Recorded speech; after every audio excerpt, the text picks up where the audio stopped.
Today, we will discuss cranial nerve palsies in head injury. First, we will present a case of head injury which was admitted 3 days ago, who has had multiple cranial nerve palsies.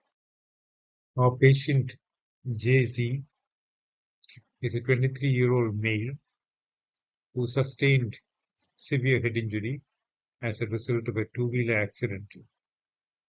He had a GCS score of 7 at presentation. CT scan showed a frontal SDH and contusion, along with multiple skull fractures.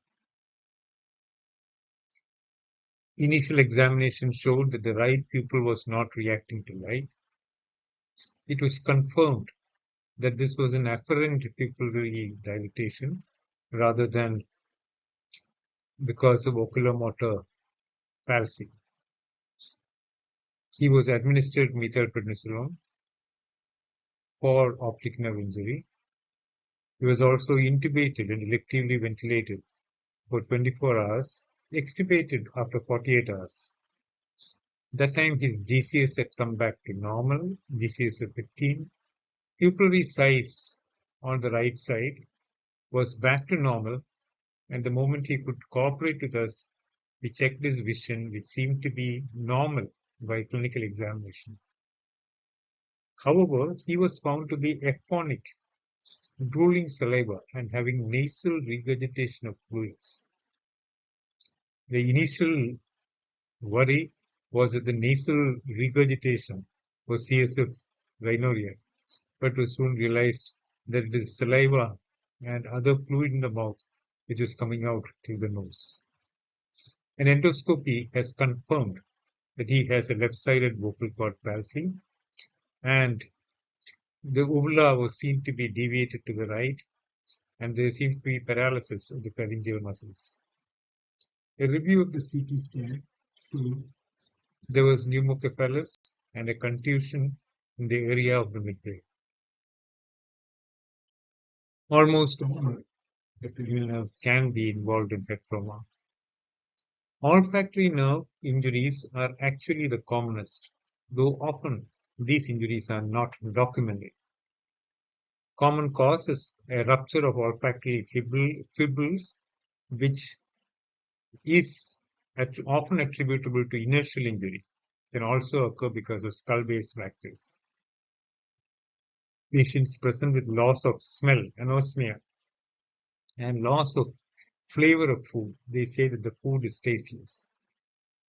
Optic nerve injuries present with a dilated pupil. Here there is an afferent pupillary defect. However, the pupil will constrict when light is shown in the opposite eye. Later testing might show a visual loss or even just a partial visual loss. A field is lost in one eye. Fractures of the orbit involving the optic foramen are often present, but not invariably.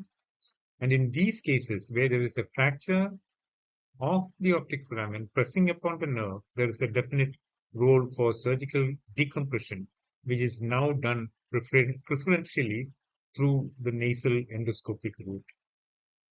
Oculomotor injuries result in a dilated pupil. Here both direct and consensual reactions are absent. The etiology can be an injury to the nerve or the nucleus.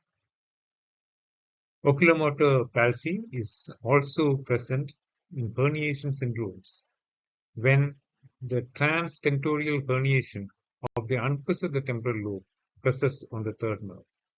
The outermost fibers of the third nerve are the parasympathetic fibers.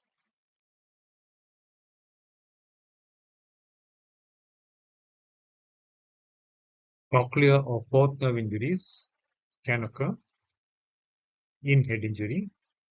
This is also often missed because diplopia is not very obvious, but the patients usually complain on difficulty in climbing down steps.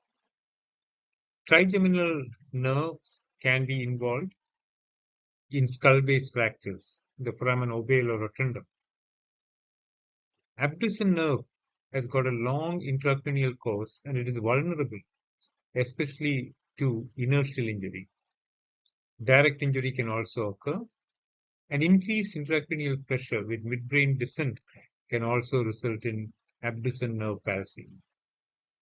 Facial nerve injuries are relatively common.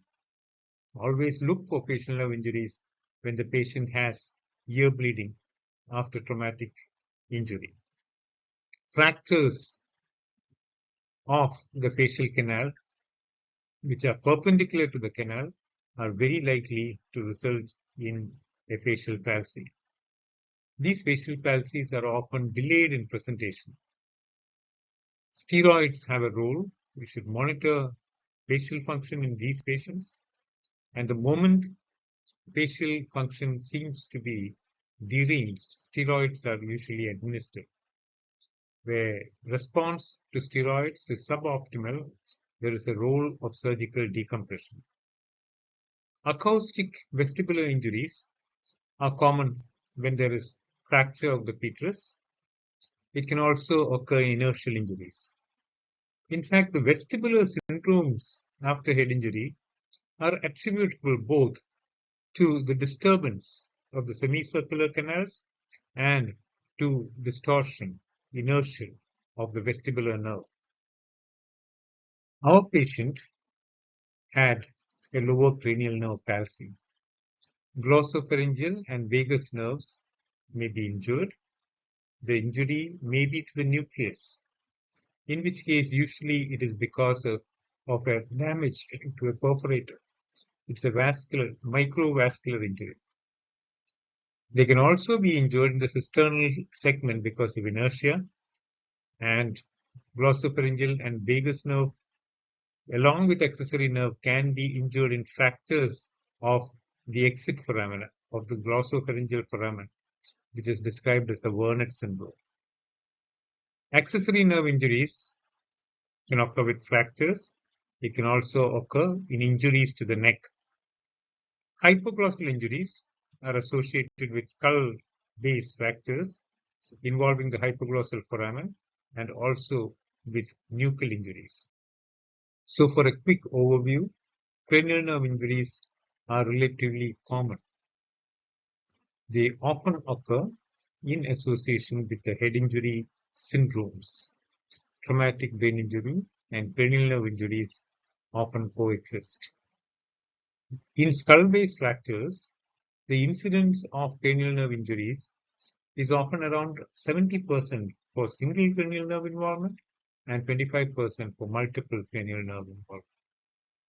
The etiology varies from inertial injury because of a differential movement between the skull and the brain, to microvascular injury to the nerve supply to the nucleus or the nerve because of avulsion of a perforator, and because of skull base fractures which might directly injure the nerve.